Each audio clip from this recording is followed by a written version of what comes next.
இவருடைய முழு வீடியோ மற்றும் தொலைபேசி எண் வேண்டுமா? உடனே இப்ப நீங்க பார்த்த இந்த வீடியோ கீழே இருக்கிற இந்த பொம்மையின் கைவிரலை தொடுங்க போதும் முழு வீடியோ ஃபோன் நம்பர் கிடைக்கும். இது இல்லாமல் வந்து பார்த்தீங்கன்னா சார் வந்து பார்த்தீங்கன்னா பழமரங்கள் வச்சுருக்காரு. மாலை வந்து பார்த்தீங்கன்னா ஒரு 2-3 வெரைட்டி மா வச்சுருக்காரு, சப்போட்டா வச்சுருக்காரு. இந்த மகோகனி செடிலாம் பார்த்தீங்கன்னா ரொம்ப அருமையாக வளர்ச்சியாக இருக்குது. இருக்கிறதுலே வந்து திம்மர் வேல்யூ மரத்துலேயே ரொம்ப ஃபாஸ்ட் க்ரோத் இருக்கக்கூடிய ஒரு மரம்னா இந்த மகோகனி தான். ஒரு 6 அளவில் வச்சாலே போதும், அதிகபட்சம் ஒரு 6-8 அந்த ரேஞ்ச் வச்சாலே போதும். உங்களுக்கு வந்து பார்த்தீங்கன்னா ஒரு 8 வருஷம் தான் திம்மர் வேல்யூ வந்து இதுக்கு கிடச்சிரும். தேக்கைக்கு ஈக்குவலான திம்மர் வேல்யூ உள்ள ஒரு மரம் தான் நம்ம மகோகனி சொல்லலாம்.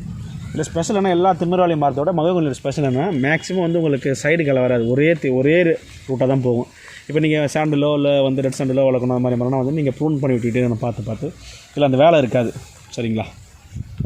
அது மாதிரி மகோகனி நீங்கள் என்ன தான் வச்சாலும் ஆரம்ப காலத்தில் சில பராமரிப்புகள் கண்டிப்பாக பண்ணி தான் ஆகணும்.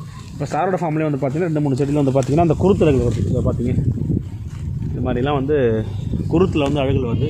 இந்த மழை காலத்தில் இந்த மாதிரி பிரச்சனை கொஞ்சம் வரும்னா காற்றுல ஈரப்பதம் மாறி வரதாலையும் ஒரு சில ஃபங்கஸ் இன்ஃபெக்ஷன் வரதாலையும் இந்த மாதிரி வரும்.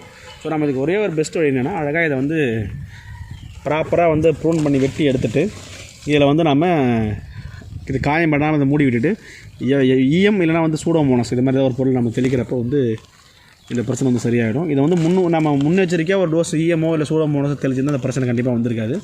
ஸோ இப்போ ஒரு சில மரங்களில் மட்டும் இந்த பிரச்சனை இருக்குது. ஸோ நம்ம அதை பார்க்க தான் வந்துருக்கோம் இப்போதைக்கு. சார் இந்த பாட்டு ஃபுல்லாக வந்து ஆமணக்கு செடி வச்சுருக்காரு. இது வந்து பார்த்திங்கன்னா ரொம்ப ஒரு சிறந்த வேலிப்பயிர். இதெல்லாம் வந்து பார்த்திங்கன்னா ஃபார்முக்கு வந்து பல்வேறு வகை நன்மைகள் கிடைக்கும்.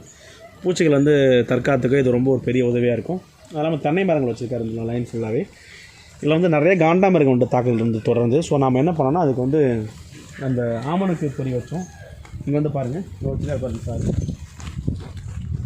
ஆமணக்கு பொறி வச்சோங்க சார் வச்சுருக்காரு. கிட்டத்தட்ட எவ்வளோ காண்டாமிருகங்கள் வந்து இதில் வந்து இறந்து கிடக்குது.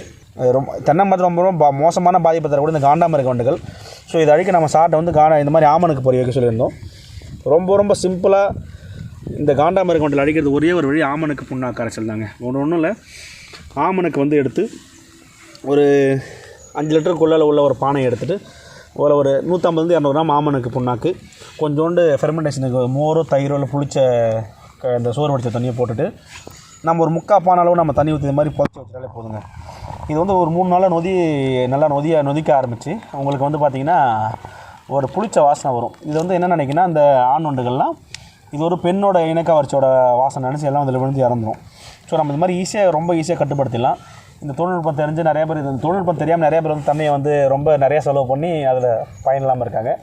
ஸோ கண்டிப்பாக ஆமணக்கு புண்ணாக்கு கரைசல் வைக்கிறதால காண்டாமிருகம் வண்டு விழும்,